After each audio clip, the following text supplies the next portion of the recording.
14 जून की बारात थी और 15 जून की रुखसत। और उसको जब वो शादी होने के बाद वो मेरे साथ गई तो रोटी ठीक से पकाने नहीं आती थी, मैंने पकाना बताया था। नमस्कार दोस्तों, मैं कार्तिक है जनरल प्लेटफॉर्म पे आज एक बार फिर से आप लोगों के लिए लेकर आया हूँ एक इंटरेस्टिंग वीडियो। आज हम जिस लोकेशन की बात करेंगे वो लोकेशन काफ़ी यूनिक है और इस लोकेशन के बारे में हमारे भारतवर्ष में बहुत कम लोगों को पता है। वीडियो में देखकर आप लोग को लग रहा होगा कि ताजमहल के बारे में तो हम सब जानते हैं। जी हाँ, आप लोग के मन में जो डाउट है वो 1 मिनट के लिए सही है, बट हम ताजमहल के बारे में बात नहीं करेंगे।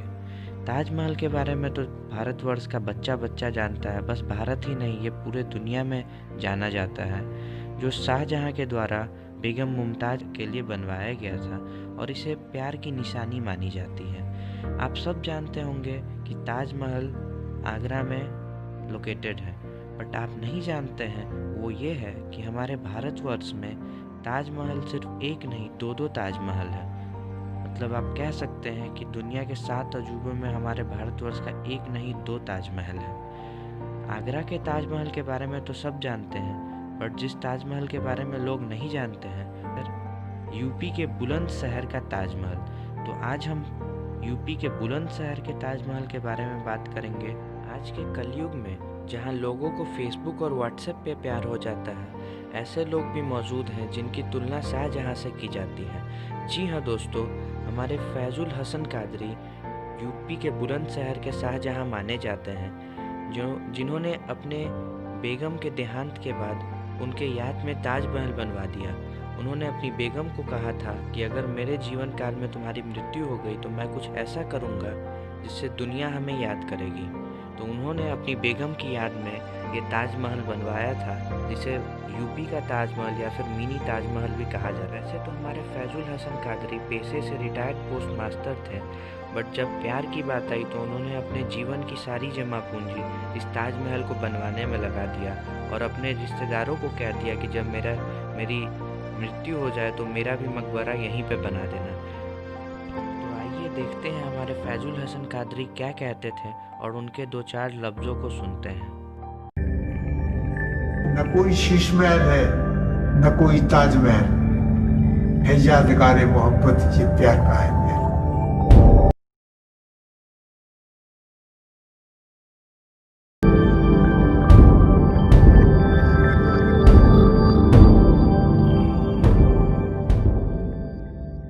हमारी बीवी जो थी वो गोरी थी, हमारी माँ के भाई की लड़की थी। उसने देखा था तो उनका नहीं, मैं तो उसी से शादी करूँगी। तो वो शादी जो है हमारी तय हो गई और जून 1953 में 14 जून की बारात थी और 15 जून की रुखसत। और उसको जब वो शादी होने के बाद वो मेरे साथ गई तो रोटी ठीक से पकाने नहीं आती थी, मैंने पकाना बताया था। फिर वो इतनी बेहतरीन रोटी पकाने लगी थी कि हम तो सवाल ही नहीं है हमारा पकाने का। अब पढ़ने में ये था कि वो कुरान शरीफ तो घर की पढ़ी हुई थी और इसके अलावा हमारे मामू ने कहीं नहीं पढ़ाया। तो हमने उसको उर्दू की जो है छोटी छोटी किताबें लाके, छोटी छोटी कहानियों की किताबें लाके उसे कहानियाँ पढ़नी सिखाई। फिर वो नावल थे, वो जासूसी नावल और रोमानी नावल और कौन से वो ला के हमने पढ़वाए। तो वो पढ़ना जानती थी लेकिन लिखना नहीं जानती थी। जब हम फिल्म देखते थे तो वो भी हमारे साथ जाने लगी, नो प्रॉब्लम। और उस जमाने में वो चूँकि आमदनी कम थी तो फर्स्ट क्लास का टिकट नहीं होता, थर्ड क्लास का 5.5 आने का टिकट लिया करते थे। वहाँ अलीगढ़ में तस्वीर महल है एक पुराना सिनेमा हॉल, तो उसमें देखा करते थे तस्वीर फिल्म।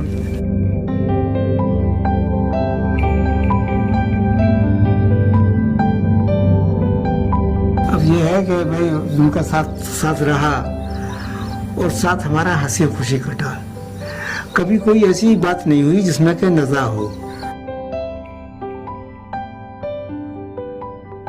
फिर ये था कि जब वो अच्छी थी और बच्चे हमारे हुए नहीं तो कभी उसको एहसास होता था और वो ये कहती थी कि हमारी न्यास पाता तो क्या कोई हमारा जिक्र भी नहीं करेगा, हमारे मरने के बाद कौन हमारा जिक्र करेगा। तो मैंने ये कहा कि इसी कमरे में थे, मैंने कहा कि इसी खेत में मेरे सामने अगर इंतकाल होगा तो इसी खेत में बीचों बीच में तुझको दफन करके ऐसा मकबरा बनाऊंगा कि बरसों याद रखेंगे लोग। और मैंने आज तक इसमें किसी का एक नई पाई भी नहीं लगाया है। बीबी के मरने के बाद सारे काम मैंने खुद किए। उसका कफन भी लेने के लिए मैं बाजार खुद गया।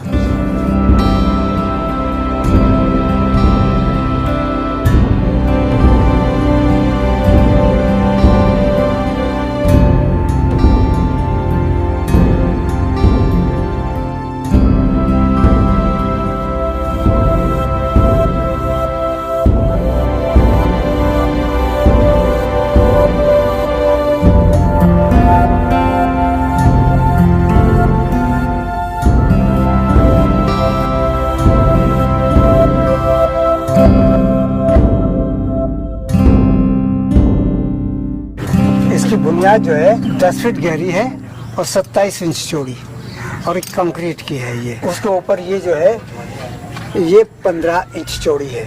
अब इसकी हाइट तो अंदाजन यहाँ से 14 या 15 फुट ऊंचा है दीवार।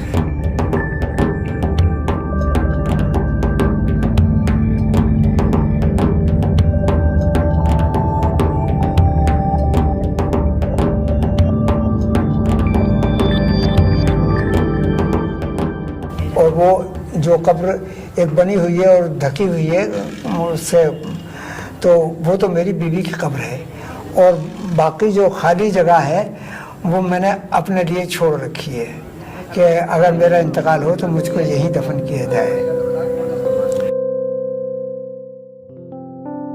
हमारी शादी के बाद हमारी बदकिस्मती की ये कि हमारे कोई औलाद नहीं हुई। मैंने मेडिकल कॉलेज में दिखाया तो मेडिकल कॉलेज में जो वहाँ थी लेडी डॉक्टर, उन्होंने मुझे बुलाया तो मुझसे कहा कि इनके वो है रसौली यानी ट्यूमर है उसमें यूट्रस में।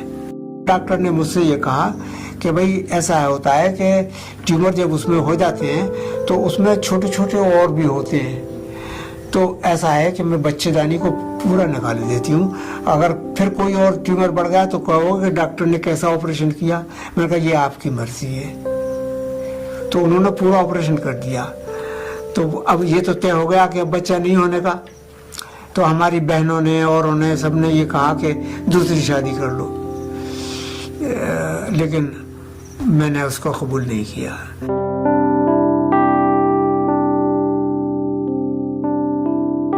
बस एक कसक दिल में रह गई कि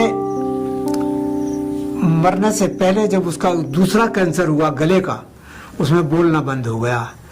तो वो कुछ कहना चाहती थी मगर हम समझ ना पाए, इशारे उसके समझ ना पाए, जबान से वो कह ना पाई। बस यही कसक है अपने दिल में कि वो क्या कहती थी।